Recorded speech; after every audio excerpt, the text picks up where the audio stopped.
저도 그 땔감에 대해서 동의하는데요. 결국 그 땔감을 계속 떼고 있다라는 거는 이제 윤석열 전 대통령의 의중을 국민들한테 전달하고 그래서 본인이 선택돼야 된다라고 하는 국민의힘의 후보들이 있다라는 게 과연 국민의힘 전체가 윤석열 전 대통령 내란 세력과 단절했느냐 이거에 대해서 저희는 의구심이 있는 겁니다.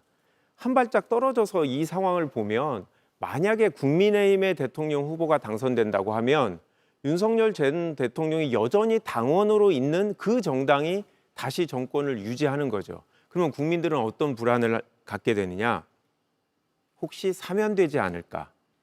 그러면 이런 문제가 아무런 문제가 아닌 것처럼 우리 사회가 받아들여지게 되면 12.3 비상계엄은 과거사가 아니고 현대사가 되고 대한민국은 국제사회에 있어서 이런 친위 구테타를 제압하지 못하는 반민주 국가가 된다라는 거죠. 그렇기 때문에 저는 이번 대선은 이 헌재의 결정을 실질적으로 우리가 수용하느냐 아니면 받아들이지 못하느냐를 대선으로 국민들이 그 의중을 드러내주는 거다. 그래서 저는 보수 세력이 아니라 보수 위장 세력, 보수 참칭 세력에 대한 심판이다라고 생각합니다. 예.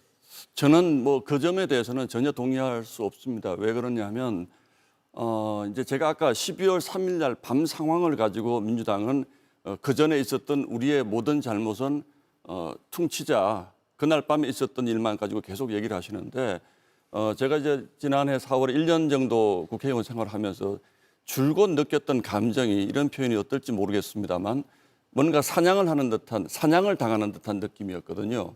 그게 무슨 얘기냐면 3년 동안 윤석열 정부가 잘못했다고 계속 말씀하시는데 제가 느끼기에는 민주당은 정권을 뺏기고 나서부터 이 정권이 국민이 선택한 정권 아닙니까? 이 정권이 5년 동안 국정 운영을 하는 것을 지켜볼 수 없다는 생각을 처음부터 저는 하신 거라고 생각을 해요. 그래서 끊임없이 뭔가 이를테면 그 정권을 추격하고 정권을 괴롭히고 정권의 국정 운영을 제대로 할 수 없게 발목을 잡고 이런 행동들을 너무나 거침없이 계속 해오셨는데 그래서 제가 어떤 불안감을 요즘 가지고 있냐면 박근혜 전 대통령이 탄핵을 당하고 문재인 정부가 들어섰을 때 적폐청산이라는 거 하시지 않았습니까?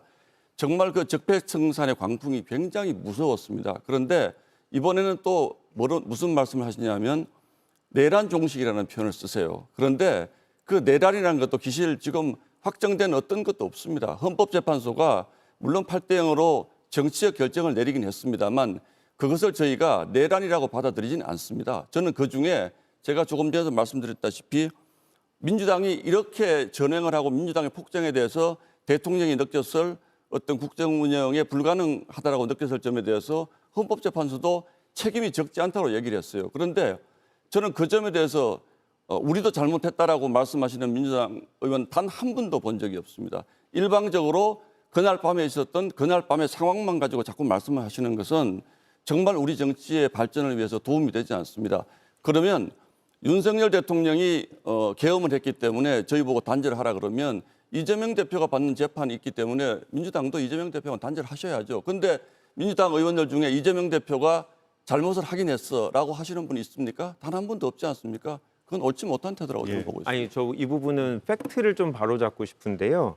헌재 결정문 32쪽을 정확하게 보면 대피 청구인이 주장하는 국회의 국익저해 및 국정마비 상태라고 표현합니다. 그러니까 헌재가 그런 상황이었다라고 인정하는 게 아니라 피청구인인 윤석열 전 대통령이 주장하는 겁니다. 제가 한 부분만 그러면 여기서 말씀드릴게요. 국회는 말씀을 좀 들어보시고 하시면 안 될까요? 아니요. 왜냐하면 그 말씀이 많이 다르기 때문에 헌재의 주장이 피청구인의 주장이 아니라 헌재의 결정에서도 분명히 국회가 이렇게 운영돼서는 안 된다는 부분을 분명히 하고 있습니다. 아닙니다. 그리고 김한규 의원 발언하시고 반론 바로 듣겠습니다. 그러니까 지금 말씀하신 것처럼 저희에 대해서 비판이 있으면 그건 국민들한테 설득을 하고 지난 총선에서 그리고 얼마 전에 있었던 이런 보궐선거에서 국민의 선택으로 국민의 의사가 어떤 건지 누가 잘못했다고 하는 건지를 판단받는 거죠. 그래서 헌재가 정치적, 제도적 수단을 수단을 통해서 해결해야 되는 문제라고 한 거죠. 그래서 저희가 대통령의 법률안 거부권에 대해서 비판을 합니다. 하지만 저는 동의하지 않지만 그거는 대통령이 가진 권한이기 때문에 저희는 남용이라고 생각하지만 저는 그게 탄핵 사유라고 생각하지는 않았습니다. 마찬가지로 저희가 국민의힘의 동의 없이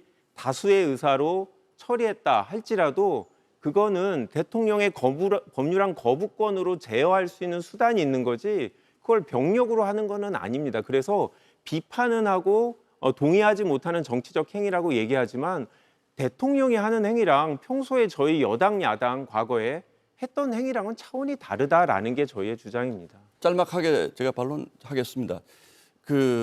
이제 제가 왜 이런 말씀을 드리냐 하면 12월 3일에 비상계엄이 잘 됐다고 주장하는 저희 당 의원 단 한 명도 없습니다. 그 부분에 대해서 아까 우리 박정호 의원 말씀하신 것처럼 그날 밤에 같이 들어가서 뭐 표결로 막으신 분들도 있고 그렇게 해서는 안 되죠. 그렇게 해서 안 된다는 거 분명합니다. 다만 저희가 그런 부분을 인정을 한다면 그 사태까지 이르는 과정에서 대체 민주당은 그러면 뭘 했는가? 저희 당의 대통령이라고 해서 과연 그 책임을 그러면 저희에게만 있는 것인가? 아까 말씀을 드렸잖아요. 짧게 제가 설명을 드리겠습니다.